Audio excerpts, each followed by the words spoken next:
Joining me from Los Angeles is Sky News host James Morrow, now part of the team over there covering the election for us. James, great to see you. I'm sorry to have you so late or so early, whatever it is. James, Biden has since said he misspoke. When he said garbage, he just meant the comedian, not all Trump supporters. Is that going to save the Harris campaign?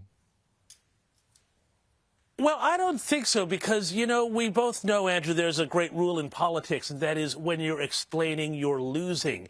And what's happened today? Well, it went from Donald Trump having to go and explain away that comedian that he had at the rally who gave Kamala Harris and the Democrats so much fodder to now Joe Biden and the Democrats having to explain away Joe Biden's own gaffe. And the way I kind of feel like it is here, Andrew, is that Joe Biden says what the Democrats are thinking. He's kind of like the Democrats unfiltered. So when he goes and says, all Trump supporters are trash, everybody on the right is trash or garbage, well, that's what they actually think. And so it just takes away from the whole idea of, unity and joy and togetherness that the Kamala Harris campaign tries to project. Well, it's funny, when they keep saying, it's true. His one lands, whereas the comedian, this idea that Trump is a fascist, normally fascists are proud of it. They say, we're fascist, we're National Socialists, we're Nazis, but Trump denies it. So some fascists there.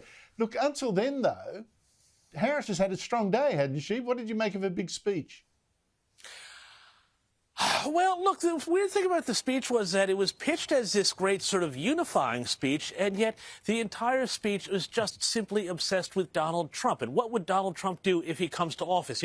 Trump has an enemies list. Trump would do this. Trump would do that. Trump would politicize this and that. But, we still hear very little about actually what the Harris campaign will do. We hear very little about what she would do to actually unify Americans. And this is a great problem. It's the same thing we always see. We see it in politics in Australia. The left, the right thinks the left is wrong. The left thinks the right is evil. And that's the great danger, I think, is that if Kamala Harris does get over the line next week, and there is every possibility she does, then we will have a far more divided nation than I think you would under Donald Trump. Look, I totally agree with you, the mixed message. The first 6 minutes of her speech were entirely about Trump being the new dictator, and the rest was half and half, half about her and half about wicked Trump. But the thing is, I think it was based on nonsense. I think it was contradictory. I thought it was mixed messages, but I did think it sounded powerful and she seemed assured in giving it. Now, we have been assuming that Trump is in the lead, but today after that speech to a very big crowd, I did wonder whether this race is much closer. What's your gut feeling?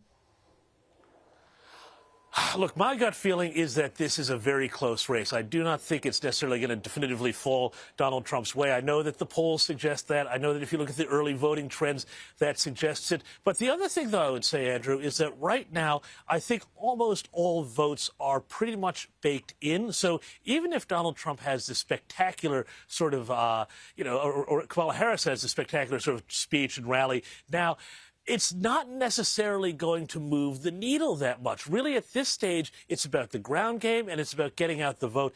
And that's where I think we're going to wind up seeing the result of this. It's not about, her giving a really powerful speech at the end, because everybody knows who she is. Everybody knows who Donald Trump is by now. They've priced these things into their voting equation. I don't sense there are very many undecided voters out there. And just finally, James, just quickly, what is Kamala Harris thinking about her boss now, her old boss? Well, I can't imagine all the thoughts are that pleasant because, Andrew, let's not forget, this is not the first time that we've seen in this campaign Joe Biden do something, say something that winds up throwing Kamala under the figurative bus. You remember a few weeks ago during the disaster relief in North Carolina, and Joe Biden got up and for the first time in his presidency entered the media briefing room at the White House and got up and said, "Oh, Kamala Harris, she's been with me every step of the way of my administration, helping me with the legislation, the policies, the plans, and all of that."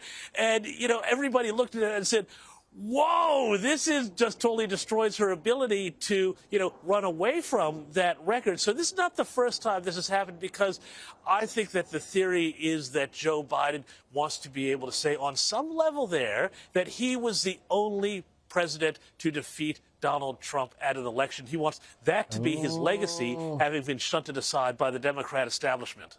A Freudian slip then, this mistake, a Freudian slip you're suggesting. James Morrow, looking forward to your reports from over there. Have fun. Thank you so much for your time.